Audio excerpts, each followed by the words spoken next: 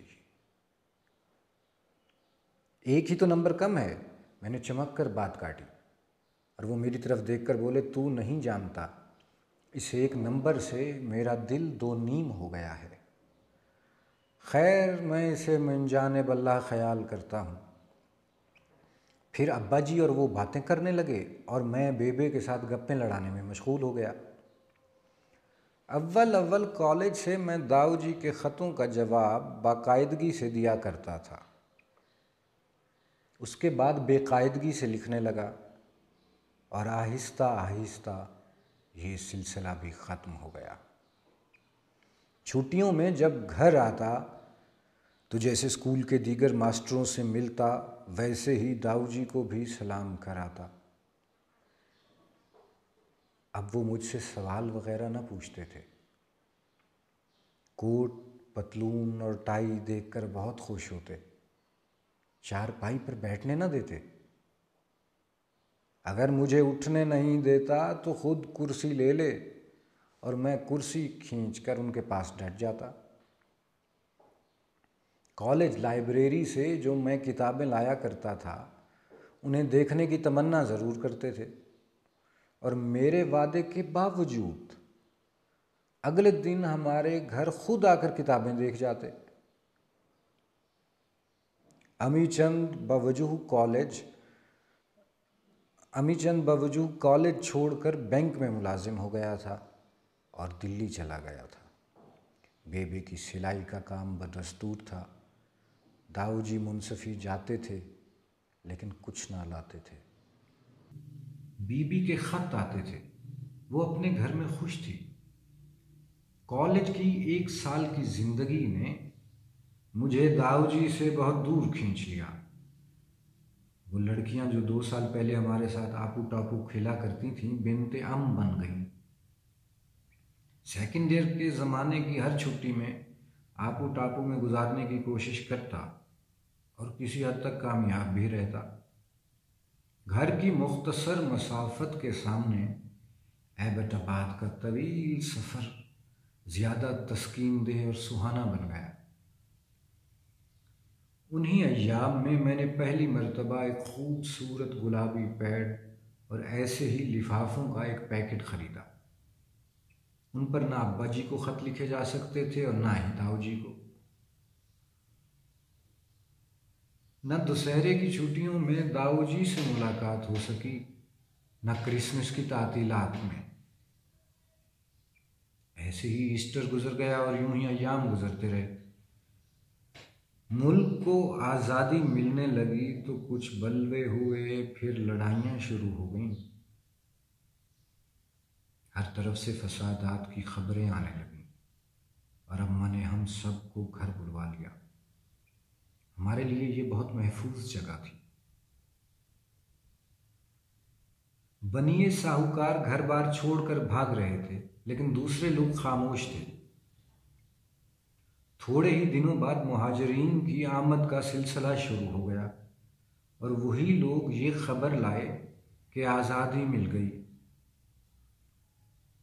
ایک دن ہمارے قصبے میں چند گھروں کو بھی آگ لگی اور 2 ناکوں پر سخت لڑائی ہوئی۔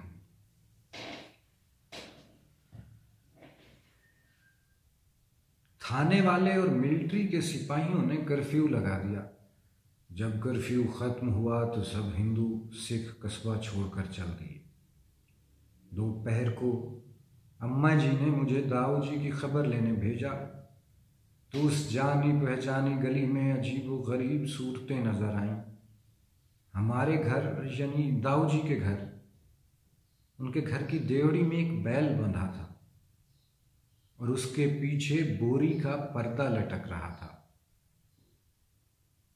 میں نے گھر آ کر بتایا کہ داؤ جی اور بیبے اپنا گھر چھوڑ کر چلے گئے ہیں، اور یہ کہتے ہوئے میرا گلا رنٹ گیا تھا۔